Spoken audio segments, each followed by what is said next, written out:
ngizongena ke kwi-IFP. IFP is one of the organization eyenza umsebenzi omuhle kakhulu ke la eNingizimu Afrika eKwaZulu Natal. Njengoba kade ngincoma nje ukuthi KwaZulu Natal ithuthukile, uzokhumbula ukuthi ukuqala kombuso wentando yeningi kwakuphethe inkatha ngaleso sikhathi. Umntwana kwaphinda ngene wayelida inkatha yakwazi ukuthi ibusa umbuso waKwaZulu. Obaba Leonel Mtshali, obaba Dr. Franklin Mdlalose abantu abakwazi ukubusa ngempela lapha ke kwiprovince yaKwaZulu Natal bebe unduna enkulu bephinde futhi benze isiqiniseko sokuthi intuthuko iba khona nendlala kayibi khona. Sikhula nje thina besifunda sazisa ukuthi inkatha must form as a cultural movement and then end up is a political organization ukuze ikwazi ukuthi iye phambili. Njengamanje ke we got a serious challenge. A serious challenge yokuthi ke i-challenge yayo inkatha yokuthi is built around one person. It's built around inkosi umntwana wakwaPhindangeni.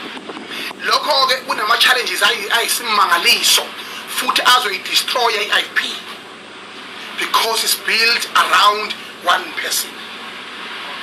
Ingakho nje uhlabise usibone isikipha sohlabisa ukufika sigqoka umuntu abantu bangabona bakholobha ngaseyimoto ngoba automatically abantu they've endorse umntwana wakwaPhindangeni mhlawumbe ngalilinganisela njengo pope wenkatha njengoshembe yabona ngeke umuntu ongagqoka isikipha esikamfundisa untombela isikipha sonyazi into engizenzele leyo. So ke into kanjalo nje manga nilinganisela kanisa kwethu. So into ebalekile la eyokuthi njengamanje inkatha into engifuna ukuyixwayisa kuyona inamathuba amaningi ithi nezinkinga eziserious. Inama quality leaders inkatha.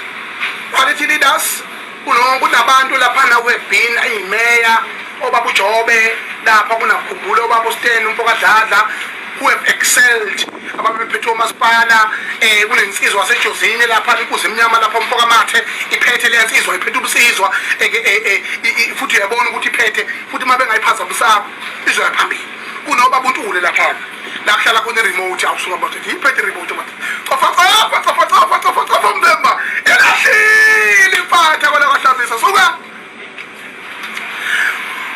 akekho umholo powerful njengompemba lesizwe senkandla engatheni very powerful very straightforward leader kodwa funa nikwazi ngekhatha inenkinga zayo ezi serious futhi ngakho ke Ntuli ngithunywe thina Hlabisa ngoba takasithayi ngithunywe yithi ngakho ke akekho umuntu ongathuma umuntu ajike aphenduke lowo muntu akhonze lowo muntu fana amhloniphe lowo muntu never sizomchallenge ke angesabe umuntu mina kanginesabi ngiyanihlonipha futhi ngizokwenza iqiniseko sokuthi ngitshela kwengabhonqa into errong eniyenzayo.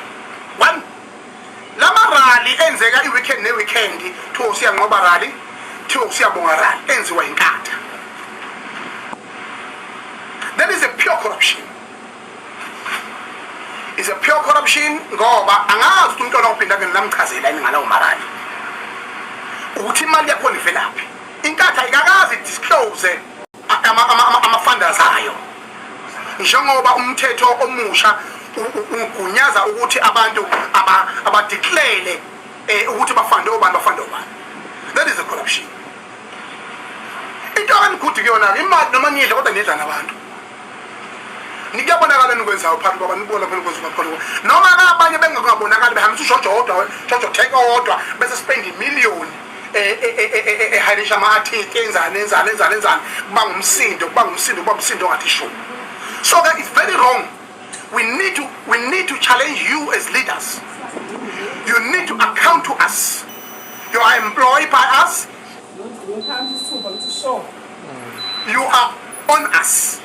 Ngithi mina ngiyanza kwethu njengamanje inkatha i-account anini ngale mcimbi eyenzayo ngoba inkatha has become a political event organization. Ayikho into tangible eyenzakalayo is become an event organization. Ayikho into tangible ekwazi ukuyenza ikatha ibambeke i-IFP. Yabona efana nokuthi ke manje sesakhe wona manje uyabuka nje uyimiliyoni elispenda ngosiyangqoba rally ngosiyabonga rally lelo million how many boreholes endingawakha ngisho komtubatuba la abantu abakhona ababonguna kwezulu umkhanya kude wonke awunamanzi. Kabe ngikhuluma nomfokamathi lapha imeya nje ngithi mina mfowethu ngicela ngokukhulu ukuphuthuma next week ngiyeza lapho ngifuna siyovula icala sivulele lo mlungu kuthiwa unkone nedamu lapha akhonja yagoloza nedamu elingaka ejozini abantu bakithi umhlaba uyalingana wonke ungenamanzi abantu benuka amakhwapha bengakwazi ukugeza bengakwazi ukushintsha ngisho izingane ngenxa yalento yokuthi kunenjanje egolose nedamu. Ngoba nina abantu bakithi nisaba ukufa nincethe nibonga ama-food parcels. Lama food parcels ngigijima ngitaba ntaza nawo mphemba nami ntaza nama-food parcels. Abantu balamba ngalelo langa enisuka nifike ngalo. I-continuity, there's no continuity. You are just blinding people with food parcels. That is nonsense. Uyamtshela yini umntwana okwaphinda ngene the question umntwana okwaphinda ngene uyazi yini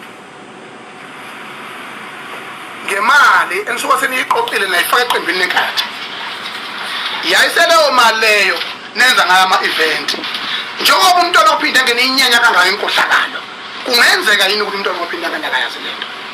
Okwesibili nimsebenziselana umntwana okwaphinda ngene as a vehicle yokuthi nina nikwazi ukucaptureisha endlini enkulu kaSulu. That is an insult to the Zulu kingdom. Ngoba kusasa siyothi ngeli